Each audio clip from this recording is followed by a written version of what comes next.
This is the sixth hole of par 3. There's a fine line between risk and reward.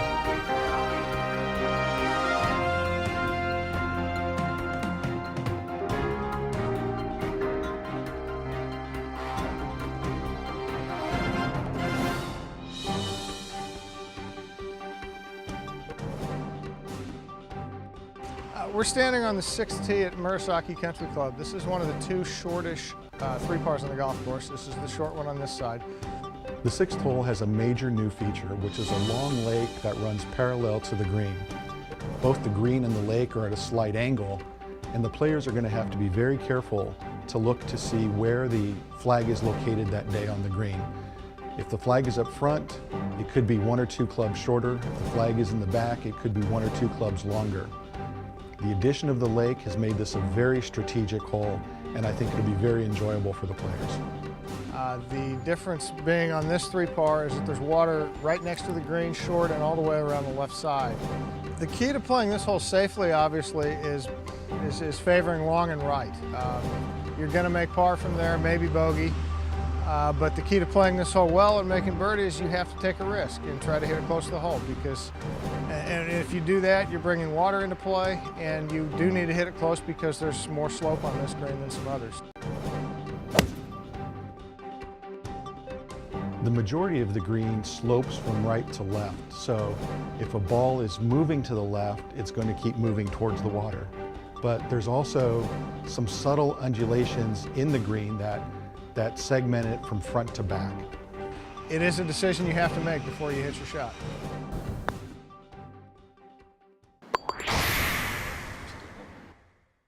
The 12th hole, a par 5. Play it safe or be aggressive. The judgment of each golfer will be tested.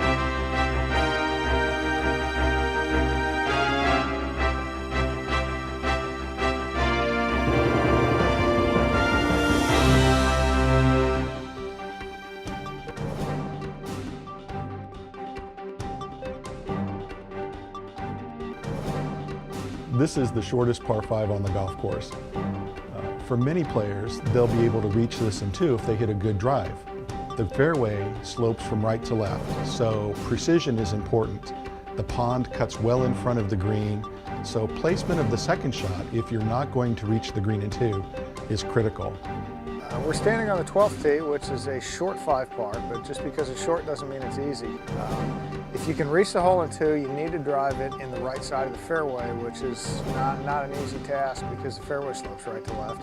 Well, I've hit a good drive here and found the fairway, and I've hit it long enough where I can reach in 2. And obviously, there's water short, there's water left, and there's pretty steep banks. So short and left, short or left, is not a good place to be.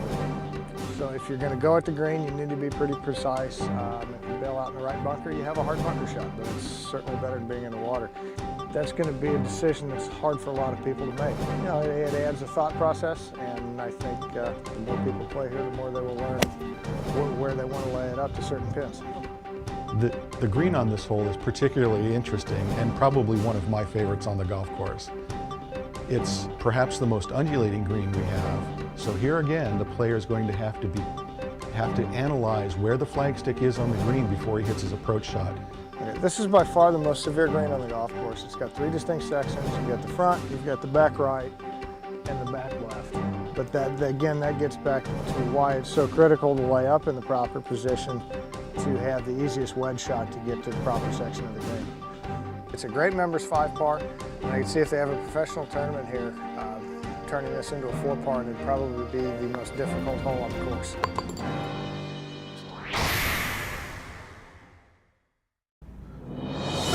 The 16th hole, par 4. Precision over power is most important on this target golf hole.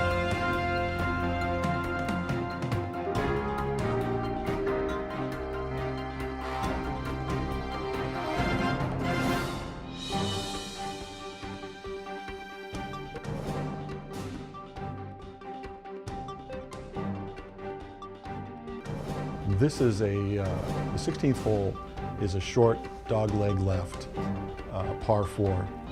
And we extended the tees, and we took the back tee and moved it further back. We also added bunkers out at the corner of the dog leg, making it almost impossible to cut the corner over the trees with your tee shot. Although from the tee it may look overwhelming, there's plenty of room out there for a well-struck tee shot. Standing on the tee, the obvious way to play the hole is to the right of the fairway bunkers that you see on the left side out. Personally, I don't think it's worth the risk, but it's an option and it's fun. And the green here is very small, so you really need to be in the fairway for an easier second shot. This is a hole that requires precision, so I have to go over these trees, which isn't a huge deal. But if I hit a tee shot, if I hit it here, I've either hit the wrong club or I haven't hit it solid. I hit it on the exact same line another 25 yards and I've got it wide open. So that just kind of goes to show the precision that required on the shot. The 16th green is a slightly smaller green, and it's what we call a plateau style of green. The green is surrounded by bunkers, making the approach shot, a precise approach shot, very, very important. There are some undulations which divide the green into smaller sections. So to make a par or birdie, you have to hit the ball into the proper part of the green. This hole is sectioned off into 3 distinct sections. The front left and front right are kind of subtle. The back is pretty pronounced.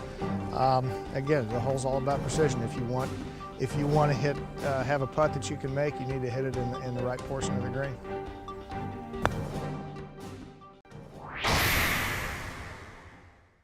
The 18th hole, par 5, a dramatic finishing hole where matches were won and lost.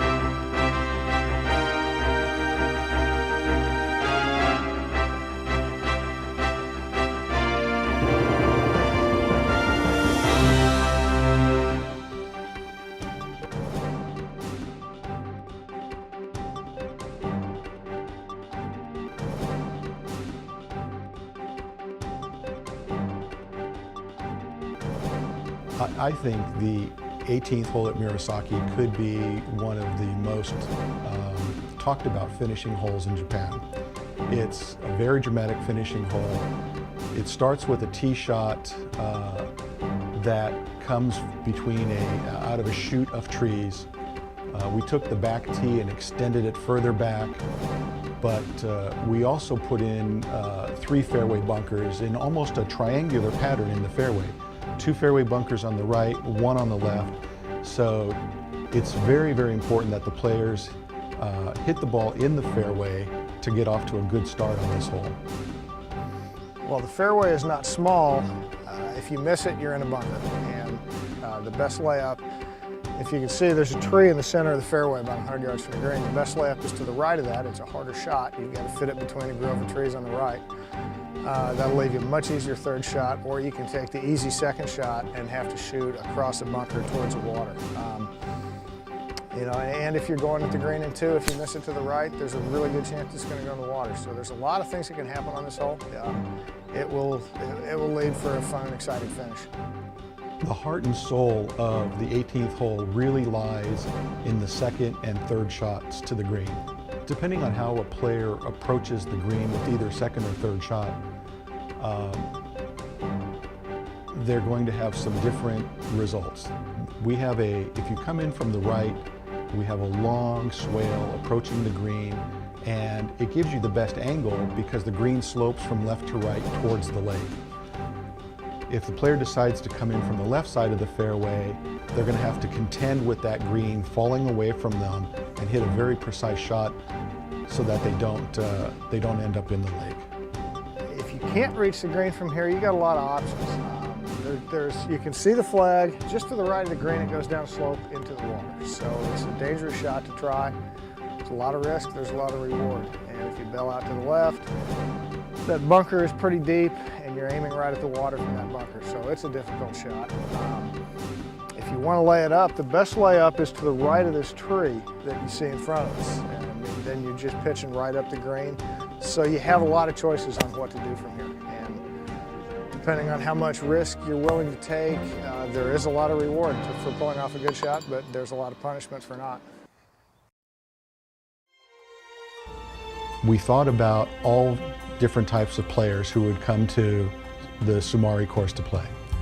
And the remodeling effort was focused on women, beginners, seniors, as well as advanced players. The placement of every tee, the placement of every bunker, the shape and design of every green was well thought out to accommodate and to make the round of golf enjoyable for all of those different skill levels of golfers.